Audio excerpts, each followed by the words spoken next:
ప్రాథమికోన్నత పాఠశాలలో ఉపాధ్యాయురాలు విద్యార్థినులతో చేయించిన పనిపై పెద్ద ఎత్తున విమర్శలొస్తున్నాయి. ఆమె 3 విద్యార్థినులతో కారును కడిగించుకుంది. దీనికి సంబంధించిన వీడియో వైరల్ కావడంతో అధికారులు చర్యలకు సిద్ధమయ్యారు. రాజమండ్రి జిల్లా రంగంపేట మండలంలోని వెంకటాపురం ప్రాథమికోన్నత పాఠశాలలో ఈ ఘటన చోటు చేసుకుంది. తాజాగా సోషల్ మీడియాలో వైరల్ అయిన వీడియోలో ఉపాధ్యాయురాలు సుశీల ఓ కారును 3 విద్యార్థినులతో కడిగిస్తున్నట్లు కనిపించింది. వైరల్ అయిన వీడియోలో 3 విద్యార్థులు ఉన్నారు. పాఠశాలలో చదువుతున్న విద్యార్థినులే కారును కడిగినట్లు కనిపిస్తోంది. స్కూల్ యూనిఫామ్లోనే ఉన్న విద్యార్థులతో ఆ టీచర్ దగ్గరుండి మరీ కారును కడిగించింది.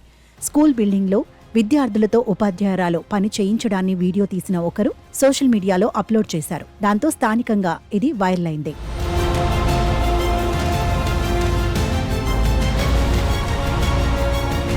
ఈ సంఘటన గురించి తెలుసుకున్న వెంటనే విద్యాశాఖ అధికారులు స్పందించి విచారణ మొదలుపెట్టారు. స్థానిక ప్రభుత్వ అధికారులు కూడా ఈ విషయంపై స్పందించారు. పాఠశాలలు విద్యార్థుల భద్రతకే ప్రాధాన్యతనిచ్చే స్థలాలుగా ఉండాలని అధికారులు పేర్కొన్నారు. చట్టం ప్రకారం ఉపాధ్యాయులైనా సరే విద్యార్థుల పట్ల అమర్యాదగా వ్యవహరిస్తే చర్యలు తీసుకుంటామన్నారు. పని చేయించే ఏ విధానమైనా కూడా విద్యార్థుల విషయంలో అనుకూలంగా ఉండాలన్నారు. ఒకవేళ విద్యార్థులపై పని ఒత్తిడి తీసుకొస్తే కఠిన చర్యలు తప్పవని హెచ్చరించారు.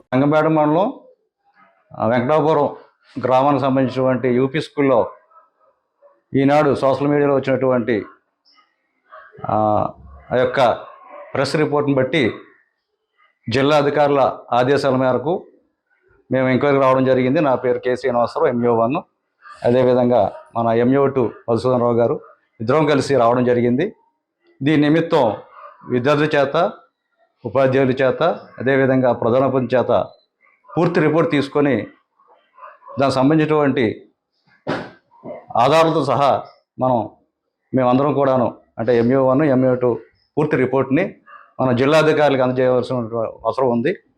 ఇక మీదట ఈ పాఠశాలలో ఇటువంటి సంఘటనలు జరగకుండా తగు చర్యలు తీసుకోవాల్సిందిగా మేము డిఓ సార్కి కూడా విజ్ఞప్తి చేస్తాం. అదేవిధంగా మా పరిధిలో మేము కూడాను ఉన్నటువంటి ప్రధానోపాధ్యాయులకి అదేవిధంగా ఉపాధ్యాయులందరికీ కూడాను హెచ్చరిస్తూ ఇక మీదట రాకుండా పూర్తి చర్యలు తీసుకుంటామని చెప్పేసి తెలియజేస్తున్నాం. మరోవైపు ఈ ఘటనపై విద్యార్థుల తల్లిదండ్రులు ఆగ్రహం వ్యక్తం చేస్తున్నారు. విద్యాబుద్ధులు చెప్పాల్సిన టీచర్లు ఇలా విద్యార్థులతో పనులు చేయించడం ఏంటని ప్రశ్నిస్తున్నారు. ఇలాంటి పనులు చేయించిన వారిపై కఠిన చర్యలు తీసుకోవాలని డిమాండ్ చేస్తున్నారు. ఈ సంఘటన నేపథ్యంలో పిల్లల సంరక్షణ బాధ్యత ఎలా అనే ప్రశ్నలు తలెత్తుతున్నాయి. బాల కార్మిక చట్టం ప్రకారం 14 సంవత్సరాల వయసులోపు చిన్నపిల్లలు పనుల్లో పాల్గొనడం నిషేధించబడింది. పాఠశాలలో చదువు, ఆటలు, ఇతర సంబంధిత కార్యకలాపాలలో పాల్గొనాలి. ఈ చట్టం ప్రకారం విద్యార్థులను ప్రైవేట్ లేదా ప్రభుత్వ రంగంలో అనవసరమైన పనుల్లో బలవంతంగా పని చేయిస్తే వారిపై కఠిన చర్యలు తీసుకుంటారు. సోషల్ మీడియాలో వైరల్ అవుతున్న వీడియో విషయమే మన పాఠశాలలో వెంకటాపురం పాఠశాలలో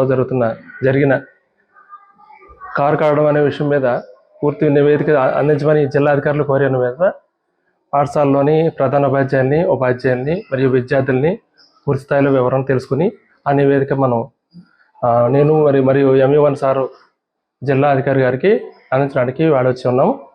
అలాగే ఇక్కడున్న స్థానిక ఉపాధ్యాయులు మరియు ప్రధానోపాధ్యాయులు వాళ్ళకి తగిన సూచనలు కూడా ఇవ్వడం జరుగుతుంది. అలాగే తగిన వివరాలను కూడా మన జిల్లా అధికారికి ఇవాళ అందిస్తోంది.